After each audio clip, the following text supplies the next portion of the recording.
नमस्कार, आप सुन रहे हैं माही संदेश ट्यूसडे थॉट। सुनो कहानी विद रोहित कृष्णनंदन। आइए इस कहानी को आरंभ करते हैं। एक चूहा कसाई के घर पर बिल बना कर रहता था।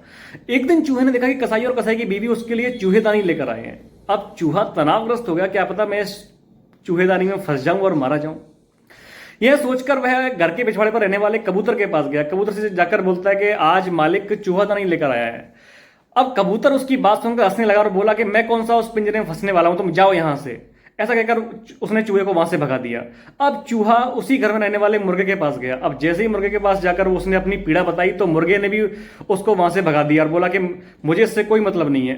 अब वो अंत में उसी घर में रहने वाले बकरे के पास गया। बकरे ने भी उसकी बात पर कोई ध्यान नहीं दिया और हंसने लगा। अब चूहे को लगा कि किसी के सामने अपनी समस्या बताने से कोई फायदा नहीं है, क्योंकि कोई उसकी समस्या सुनने वाला है नहीं यहाँ। अब उस रात को क्या हुआ कि जो चूहेदानी थी उसमें चूहे की बजाय एक जहरीला सर्प फंस गया। अब कसाई की बीवी सुबह उठी और उसने देखा कि इसके अंदर चूहा आ गया है, लेकिन वो उसके अंदर सर्प था। उसने उसकी पूंछ जैसे ही पकड़ी तो सर्प ने उस कसाई की बीवी को डस लिया। अब जहरीले सर्प के डसने के कारण कसाई की बीवी मूर्छित हो गई।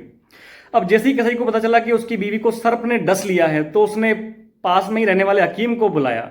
अब हकीम ने आते ही कसाई से कहा कि इन्हें आप कबूतर का सूप पिलाइए।